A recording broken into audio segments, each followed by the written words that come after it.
Coming up on our newscast tonight. Korea's National Security Advisor returns home after meeting his U.S. counterpart in Washington. The two reportedly discuss a wide range of topics, including ways to make the upcoming summit successful and help achieve denuclearization on the peninsula.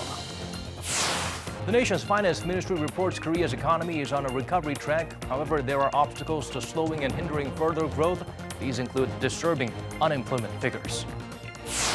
Korea celebrates the establishment of its provisional government, which came at a most turbulent time in the nation's history. People from all walks of life gathered to mark this important 99th anniversary. NEWSCENTER begins now.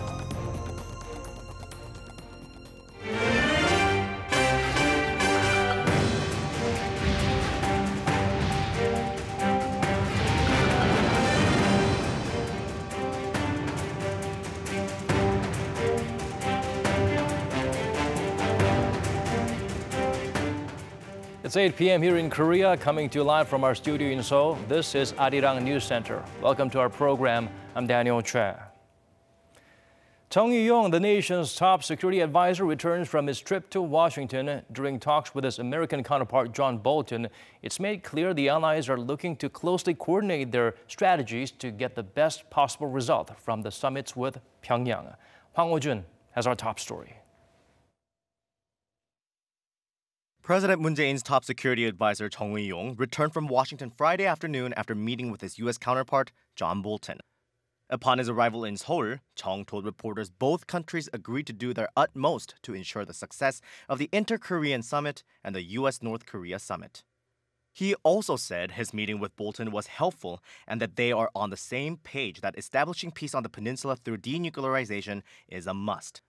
However, he did not disclose any details about the denuclearization roadmap being negotiated or whether they discussed the location of the much-anticipated Washington-Pyongyang summit. Earlier this week, Seoul suggested establishing a direct communication channel to help Jong and Bolton coordinate. According to the South Korean ambassador to the U.S. Cho Yoon-jae, Jong's first meeting with the newly appointed U.S. National Security Advisor took place at the White House and lasted for about an hour. Also in Washington was Japan's National Security Advisor Shotaro Yachi, but Cho confirmed that there was no three-way meeting. Bolton met with his Korean and Japanese counterparts separately. President Trump's appointment of Bolton has raised concerns in Seoul that the U.S. could consider military action against the North if the Trump-Kim summit goes poorly. Bolton, a former U.S. ambassador to the UN, recently argued for a preventive strike on North Korea, even though he stressed that it's not his favorite option. Hwang Ho-jun, Arirang News. Staying here in the nation, a rare meeting at the nation's top office took place. President Moon Jae-in sat down with the leader of the main opposition Liberty Korea Party to touch on the upcoming summit. Park Jo-won shares with us what was discussed. According to a press briefing at the Blue House Friday afternoon by the senior presidential secretary for political affairs, President Moon Jae-in asked the main opposition party leader Hong Joon-pyo to give bipartisan support to the upcoming Inter-Korean summit talks. The meeting lasted 80 minutes, focused mainly on issues of foreign affairs and security, and most importantly, the summit. President Moon and Hong agreed on the importance of holding the historic summit and discussed ways to make it a success. However, as leader of the main opposition party, Hong said he was against taking a step-by-step approach to denuclearizing the North, which he said in the past only allowed the reclusive state to buy more time to develop its nuclear weapons and missiles. Saying he doesn't want to see past mistakes repeated, Hong instead proposed that Seoul take what he called a Libya-style approach, in which the North is given 6 months to a year to completely denuclearize before it's given any compensation. The Blue House official said President Moon listened attentively to Hong's opinions, but did not respond directly to that particular suggestion. The meeting was arranged at the request of President Moon, who hoped to meet with the opposition party leader to hear a diverse range of views and opinions ahead of the very important summit talks. President Moon said inter-Korean and unification-related issues transcend party interests, urging bipartisan support despite the differences of opinion between the parties. The senior official added that the president expressed hope that he will be able to hold consultative meetings with party leaders on a regular basis. Park Ji-won, Arirang News. North Korea's latest grand parliamentary meeting was looked to provide some clues on possible changes on foreign policy or nuclear program as it followed Kim Jong-un's remarks on summits with Seoul and Washington. But that wasn't the case. In fact, the regime's leader didn't even show up at the event. Oh Jung-hee delves deeper to find out why. This year's North Korean Supreme People's Assembly meeting came only 2 days after the ruling Workers' Party Politburo meeting, where, for the first time, North Korean leader Kim Jong-un officially mentioned scheduled summit talks with Seoul and the possibility of dialogue with Washington. So much attention fell on whether Pyongyang could, through Wednesday's Supreme People's Assembly meeting, stipulate changes in its foreign policy or stance on nuclear weapons as the parliamentary body rubber stamps decisions made by the Workers' Party. But rather than that, Wednesday's Supreme People's Assembly session ended just as a simple, customary meeting, and North Korean leader Kim Jong-un did not attend the event. In the past, he has missed only 2 such sessions out of 8. Kim has already confirmed his summits with Seoul and Washington at the party meeting 2 days before the parliamentary meeting, so he rather chose not to show up and display that he's pouring all his efforts on preparing for the summits. There are strategic reasons as well. Also, unlike how Pyongyang used to make constitutional or organizational changes that could hint at the regime's foreign policy stances, no such moves were made this year. In the case of last year, the regime formed a Foreign Affairs Commission to improve external ties. The North may have thought that it could seem like it's succumbing to outside pressure if it makes a noticeable message through the parliamentary meeting.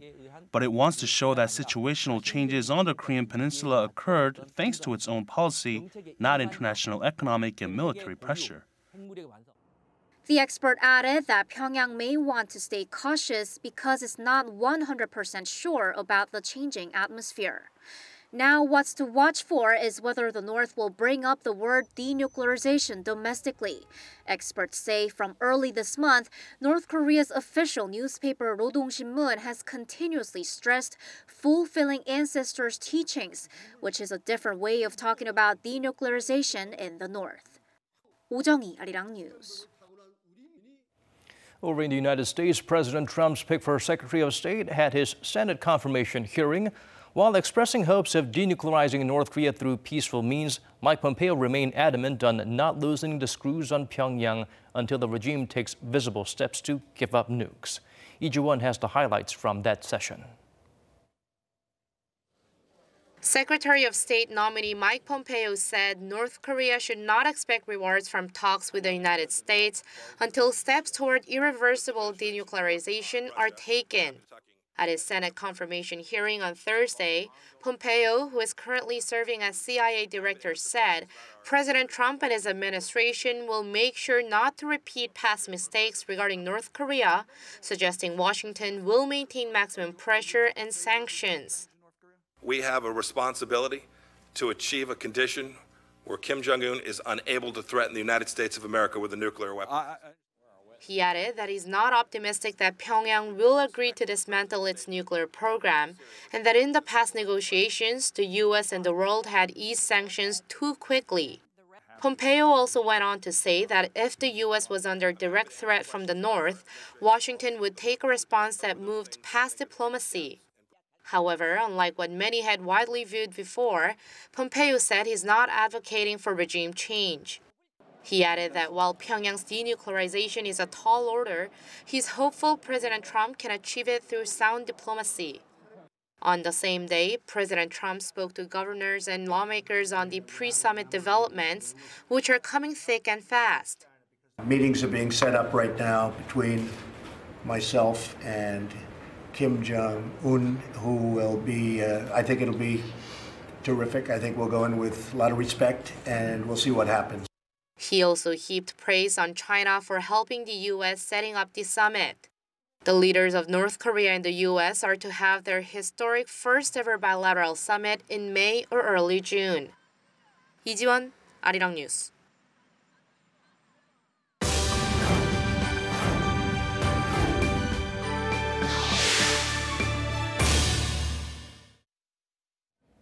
The nation's top office confirmed another inter-Korean working-level talks will take place early next week. They'll continue negotiating the details on protocol, security, communication, and media coverage for the April 27th summit. A senior official from Cheongwade relayed the information this morning, but did not disclose the exact date of the meeting. He also confirmed high-level delegations from Seoul and Pyongyang will convene again next week, possibly on Wednesday.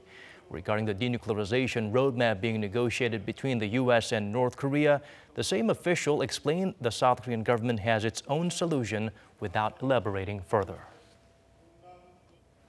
That historic summit is sure to set a tone for a successful follow-up meeting between the leaders of Washington and Pyongyang. South Korea and the United States is driven by a common goal, the eventual denuclearization of the regime. Jong-un outlines the key factors that can help get the ball rolling the right way.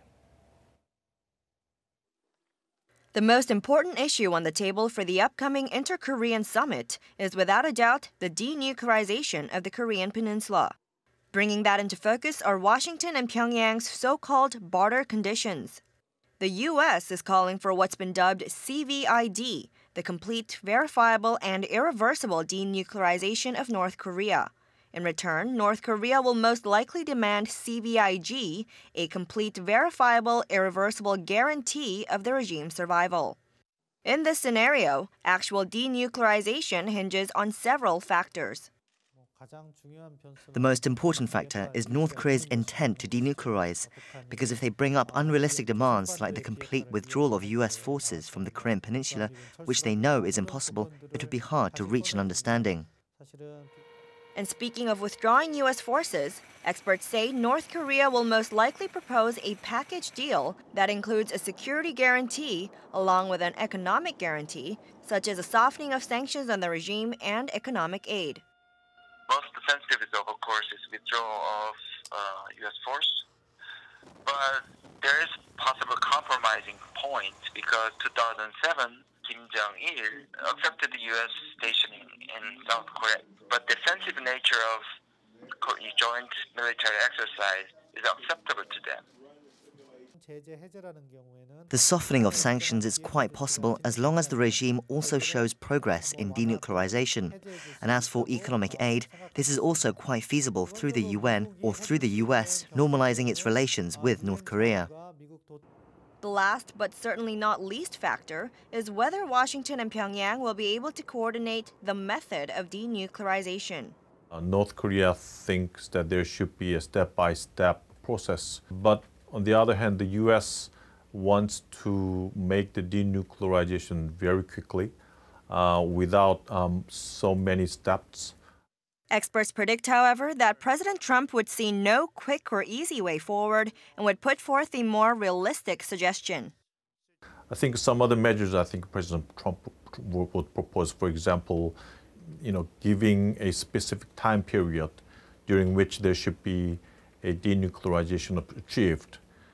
The expert predicts this would be sometime in 2020, around the time of the next U.S. presidential election in which Trump would be running.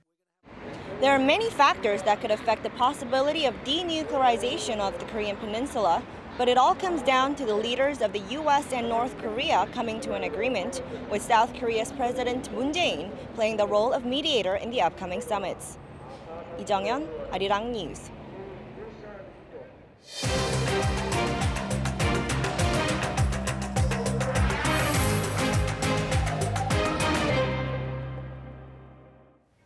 The March report by the Ministry of Strategy and Finance is out. While some encouraging numbers for the Korean economy coming from exports and tourism provided reasons to celebrate, unemployment figures continue to dampen that mood. Park Hee-jun breaks down the digits for us. The Ministry of Strategy and Finance released on Friday its monthly report on the nation's latest economic indicators. The ministry highlighted various factors that reflect the country's current recovery pace, but it also pointed at risk factors that could hinder further growth, which was forecast to reach 3% in 2018. One of those factors was unemployment. The number of unemployed people in March reached more than 1.2 million, 120,000 more than the period last year. Meanwhile, youth unemployment rate rose 0.3 percentage point from last month to 11.6%. It's the worst in 2 years after it reached 11.8% the same month in 2016. The ministry also said that international trade disputes and the United States interest rate hikes remain as risk factors that could affect the Korean economy. Conversely, the upswing in exports has led to an optimistic trend in production, domestic consumption, and capital investment. Exports have increased for the 17th consecutive month, with figures jumping more than 6% on year thanks to strong sales of semiconductors, steel products, and other key items. And due to a soar in global demand for such products, facility investments rose 1.3% from a month earlier. Park Ki-jun, Arirang News. Korea's exports fetch lower prices as the local currency strengthens against the dollar, all the while when price of imports surged. Kim Hye-sung provides a closer look into the preliminary data for March released by the nation's central bank. Export prices are down, import prices up for March compared to the previous month. According to the Bank of Korea on Friday, export prices dropped 0.9% on month to 84.27 on the export price index on the back of a stronger Korean won. The local currency gained 0.7% on month against the greenback in March, averaging 1,071.89 won to the US dollar over the 1-month period. Export prices of electronic goods fell 1.4% on month in March, and chemical goods export prices dropped by nearly 1%. But import prices rose for 3 consecutive months, up 0.5% on month to record 83.94 despite the won's appreciation and steady oil prices. The price of Dubai crude was $62.74 US dollars a barrel in March, similar to February's $62.72 a barrel. Import prices in March increased slightly on month, mainly due to soaring electrode prices, which went up near 5-fold on increasing demand from China, as the country is using the material to produce electric furnaces that are more eco-friendly. The BOK said import prices of raw materials, capital goods, and consumer goods all fell, and that excluding electrode prices would result in a drop in import prices. Kim Hye-sung, Arirang News. U.S. President Donald Trump announced trade negotiations with China are in progress, a welcome turnaround from the two economic superpowers' continued tit-for-tat. According to our Kim Mo-gyun, this is a move that's likely to further alleviate market concerns. Speaking to reporters at the White House on Thursday local time, U.S. President Donald Trump said that trade negotiations with China are making smooth progress, adding that he thinks Beijing will treat Washington very fairly by possibly taking down some of its trade barriers. So we have the kind of a relationship that I think is going to be very aggressively sustained. Yesterday, as you know, President Xi made a very good speech, and he said he's going to open up China. He's going to open it up, take down a lot of the trade barriers, maybe all of them. The remarks come as the world's two largest economies have been showing signs of moving towards a trade war since early March, when President Trump imposed tariffs of 25% on Chinese steel and 10% on aluminum. Following this, Beijing hit back, imposing 25% duties on 8 American goods categories, including pork and recycled aluminum, tariffs in total worth $3 billion. Yet, the U.S.-China trade tensions have been somewhat alleviated since Chinese President Xi Jinping expressed his wish to achieve peaceful development with win-win results at the Boao Forum for Asia. Meanwhile, from South Korea's perspective, the Bank of Korea said that the trade dispute between the United States and China is not likely to affect the South Korean economy too much in the short run. According to its report released on Thursday, the BOK projected the short-term effects to be weak, but added that if the trade discord gets prolonged, or if the two sides actually decide to impose customs levies on each other, there is a chance that the damage to the Korean economy would increase. Kim Mo-gyun, Arirang News. The nation's defense ministry held a briefing for foreign defense officials. The one-hour seminar covered the Moon administration's North Korea policy and vision, the ministry's preparations for the Inter-Korean summit, and for the possible meeting between the heads of Washington and Pyongyang. Also highlighted was the South Korean government's peacemaking efforts and commitment to reducing tensions. The ministry explained that the policy briefing will be held once every 3 months to enhance cooperation and understanding with the militaries of other nations. The latest event was attended by the military attachés of some 30 countries. A special ceremony was held this morning at the Kim-gu Museum and Library in Seoul to commemorate the 99th anniversary of the Korean Provisional Government. Around 1,000 people took part, including political leaders, independence patriots, and regular citizens. Speaking at the ceremony, Prime Minister Lee Nak-yeon announced starting next year, the date of the anniversary will be redesignated to April 11th instead of the 13th. Historians have long asserted that the cabinet was formed on April 11, 1919, and it was merely declared on the 13th. The establishment of Korea's provisional government, it was a critical turning point in the nation's history. That important chapter unfolded in a foreign land. Cha Sang-mi takes us back to close to a century ago in Shanghai, when independence seemed like an unreachable dream for Korea. On March 1, 1919, after months of nationwide protests against Japan's ruthless colonial rule, Koreans declared their country free and independent. With the March 1st movement as a catalyst, Korean independence activists in Shanghai established a provisional government in April the same year, 9 years after Japan forcefully annexed Korea in 1910. There were at least 8 provisional Korean governments in various regions, both domestically and abroad, among which there were 3 main ones, namely the government in Shanghai, the Hansung government based in Seoul, and the National Council of Korea based in Vladivostok, Russia. The provisional governments in Korea and Russia were watched closely by Japan, which worked to limit their activity. That prompted the decision in September 1919 to join the 3 main ones together in Shanghai. Experts say the Chinese city was chosen for geopolitical reasons. Shanghai was an ideal place for the establishment of the provisional government because it was an international city, a commercial and diplomatic hub. Also, it was governed by France at the time, which helped the independence activists carry on their movement of Japan's immediate sight. 13 years passed in Shanghai, but the provisional government had to keep moving to different Chinese cities like Changsha and Guangzhou to evade the constant threat of discovery and the Sino-Japanese War. The final destination was Chongqing, where they stayed till November 1945. The provisional government elected Lee Seung-man as its first president in 1919. An independence activist with a PhD from the United States, he later became the first president of South Korea in 1948. The last president of the provisional government was nationalist Kim Gu, who thought the only way to take back Korea was through armed force. After the independence was won, Kim Gu fought against the country's looming division until he was assassinated in 1949. Experts say the legacy of the provisional government is the liberal democracy South Korea has today. It paved the way to self-rule for Korea and its people. 9 years after the fall of the Korean Empire and its monarchy in August 1910, the provisional government was proclaimed. And in 1948, the South Korean Constitutional Assembly held on to the principles of the provisional government, which remain in place to this day. South Korea also owes its official name to the provisional government, the Republic of Korea.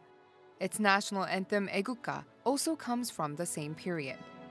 Cha Sang-mi, Arirang News.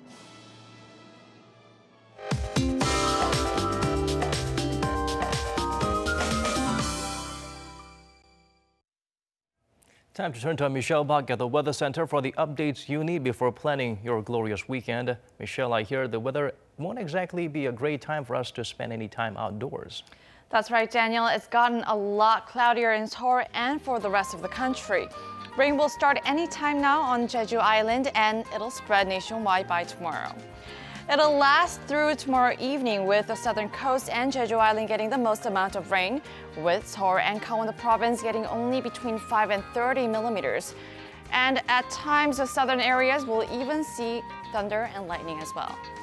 Under these wet conditions, Seoul will begin the morning at 10 degrees Celsius. Daegu and Gyeongju starts at 10 and 9 degrees. Don't expect a huge rise even into the afternoons, or peaking up to 11 degrees, while Gwangju and Busan hitting 17 and 16 degrees. In fact, the weather will stay chilly for the whole weekend, below seasonal averages, but after that, starting next week, the readings will go back up again. I'll leave you with the weather conditions around the world.